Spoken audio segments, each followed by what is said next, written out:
Bueno, muchas gracias a Juan Pablo por invitarme. A mí me toca hablar de gasto público, y me voy a centrar en el gasto público social,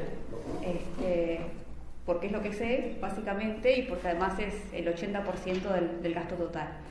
Lo que yo quiero mostrar acá del gasto público social es un poco cómo ha evolucionado. Un momentito.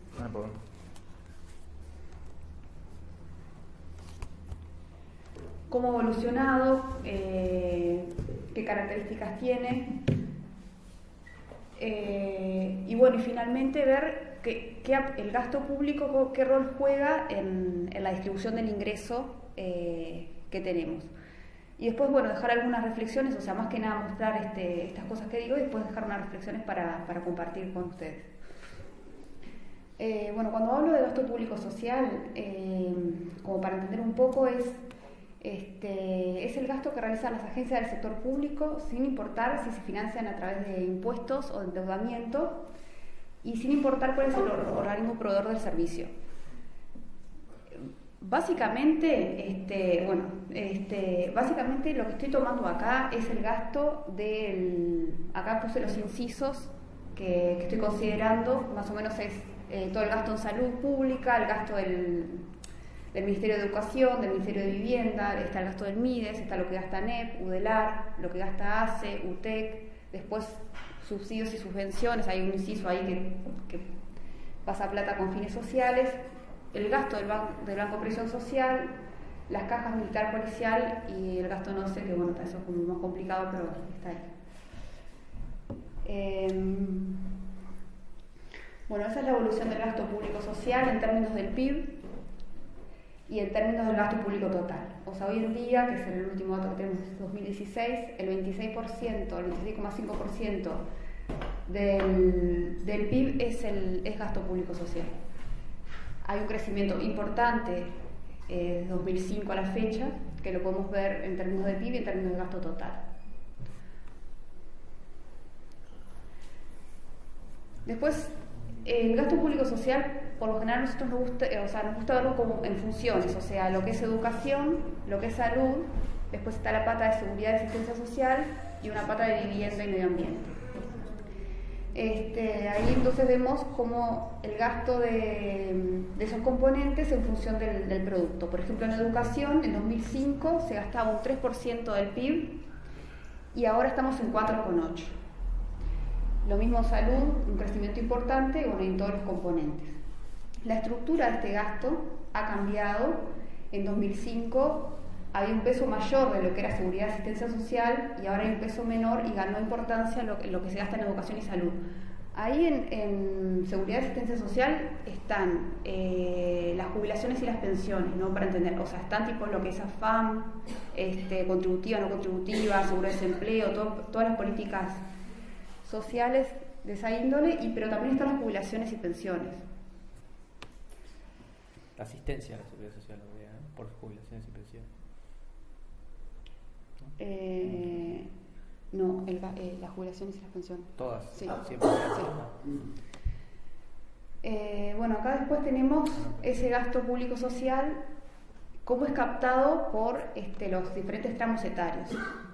Entonces vemos que del total del gasto público social se concentra en los menores de 17 años y en los mayores de 65.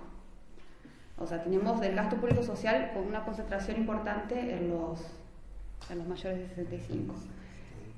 Y después, si comparamos la captación de ese gasto por edades 2005 con 2015, que es el último dato que tenemos, vemos que hay una mejora en el sentido de que, bueno, hay como que el gasto se corrió un poco más para los de menor edad en detrimento de los adultos mayores.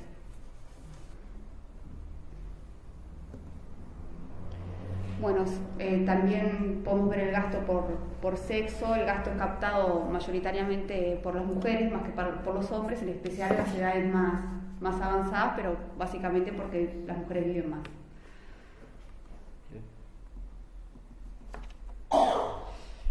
Bueno, y esta es como la parte más interesante, que es cuál es el impacto redistributivo de este gasto público social, o sea, cómo ayuda en mejorar la distribución del ingreso que tenemos. Entonces, ahí evaluamos las 3 funciones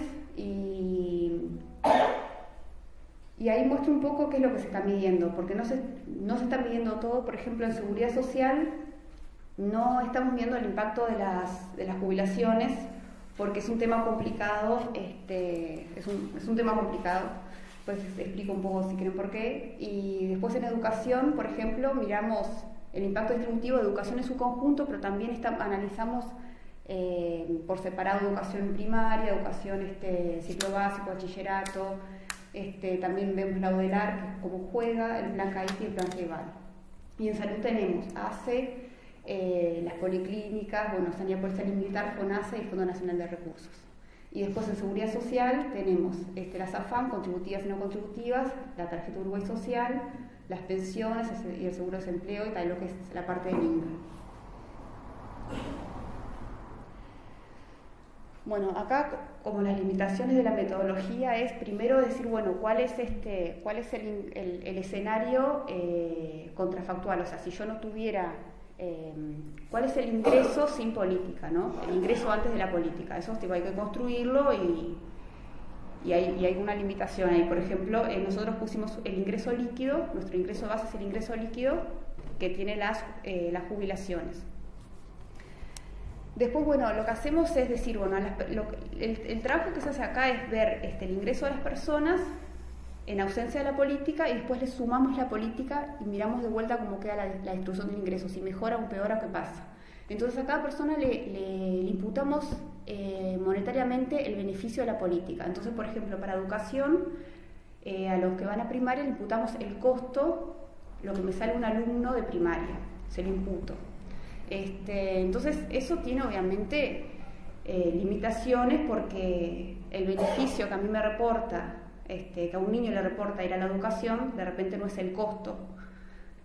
Capaz que podría ser lo que al padre le costaría un colegio, por ejemplo, lo que saldría eso en el mercado.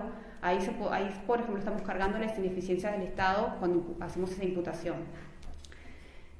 También, por ejemplo, nosotros lo que hacemos hacemos como un costo promedio para todos los alumnos de primaria y le imputamos a todos los que deciden ir a primaria, le imputamos ese costo para medir de que cuánto se apropia el beneficio de la educación. Ahí, por ejemplo, no estamos discriminando si va a escuela de tiempo completo, o sea, hay como varias cosas para hacer, todos tienen el mismo beneficio promedio. Después, por ejemplo, en salud sí, tratamos de imputarle a la gente una estructura de gasto en función de las cápitas, por edad y sexo, para tratar de aproximarnos mejor al beneficio.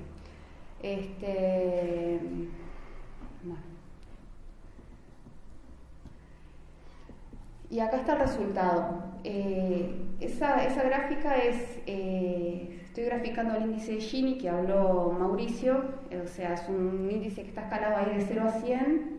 0 es una sociedad equidistribuida y 100 es una sociedad, la sociedad más injusta. Entonces, si baja el índice, la sociedad está mejor distribuida. Ahí lo que vemos en azul es el índice de Gini, cómo ha evolucionado de 2009 a 2014, en ausencia de la política que estoy queriendo medir, o sea, el ingreso líquido. Y vemos que ha mejorado muchísimo. Ahí está todo lo que es el mercado de trabajo, todo lo que es los consejos salarios, el salario mínimo, que hace que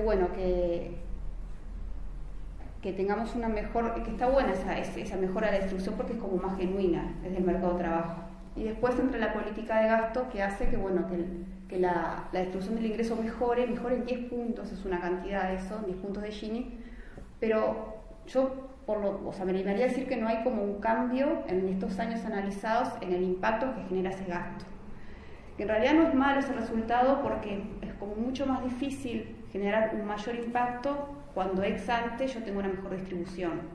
Entonces, o sea, como que tengo que hacer un esfuerzo mayor. Entonces, este impacto distributivo que se mantiene es importante. Pero bueno, está ahí, o sea, como que por el lado del gasto público social, hace unos años que que no hay un impacto redistributivo, o sea, que no aumenta el impacto redistributivo.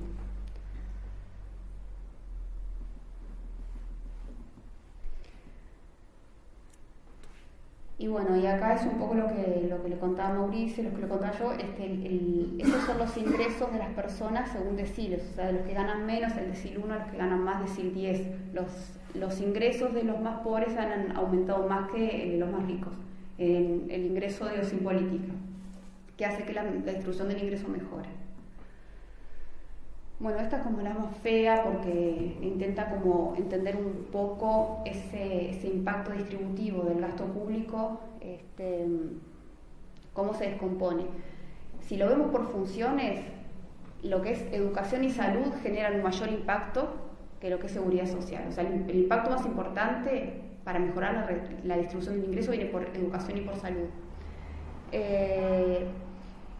Y eso básicamente porque acá hay varias cosas para mirar. El impacto distributivo se puede descomponer en varias cosas. Uno es cuánto yo gasto en la política y otro es cómo focalizo. Entonces yo, por ejemplo, puedo tener un gasto muy focalizado en los más pobres, pero gastar poca plata, entonces no voy a tener ningún impacto importante, porque focalizo muy bien, pero gasto poca plata, entonces no tengo impacto. Entonces ahí eso es lo que es la incidencia media, es cuánto gasto yo, y después también miro cómo focalizo ese gasto. Entonces, si el gasto está muy focalizado y además gasto mucha plata, voy a tener un impacto importante en mejorar la distribución del ingreso. Y bueno, lo que vemos ahí, en realidad todos los gastos, educación, salud y seguridad social, todos son progresivos en términos absolutos, en términos relativos al ingreso. Y bueno, el más progresivo es seguridad social. Bueno, después acá como que muestro un poquito, por ejemplo, para lo que es educación, por ejemplo, del total del gasto en primaria escolar, del total de lo que gasto, ¿cuánto se apropia cada quintil? O sea, los quintiles son, el quintil 1 son los que ganan menos, el quintil 5 los que ganan más. Entonces vemos que, por ejemplo, del total del gasto de primaria y preescolar, el quintil 1 se apropia un mayor porcentaje. Cuando miramos la universidad, es todo lo contrario, el quintil 5 se está apropiando de un mayor de ese gasto de la universidad. Después en salud, por ejemplo, en ACE hay una concentración importante de lo que es el quintil 1.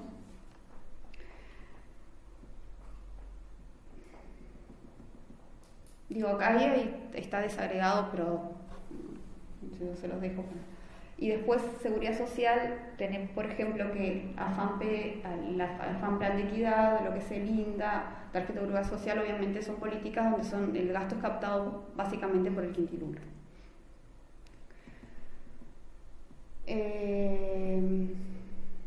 Y bueno, en realidad, nada, eso, que el gasto público social ha aumentado, hay como una está redireccionado hacia los más jóvenes, un poquito se notó eso en estos años, 2005 hasta ahora, pero bueno, el impacto como que permanece incambiado, no sé, capaz que por ahí, no sé qué cuestiones podemos pensar para mejorar eso. Y después, también digo, ahí estoy dejando afuera, por los datos que los traje hasta 2014, algunos hasta 2016, estoy dejando afuera este quinquenio, donde, bueno, hay que pensar cómo estamos gastando y qué políticas pueden ir en contra de lo que queremos buscar. Por ejemplo, no sé, lo que es cincuentones, que por ejemplo es una política que claramente va dirigida a gente de mayores ingresos y de mayor edad, que no va en línea con lo que se mostró ahí, cuidar esas cosas, lo que es el gasto de la caja militar y policial, que sigue aumentando, más allá de que hay una intención de meterle mano a eso, es por la dinámica de la caja viene aumentando, y también eso habría que como que pensar las cosas que están pasando, cómo nos afecta estos resultados, que para mí son positivos, de cómo ha evolucionado el gasto público social. Está, por ahí.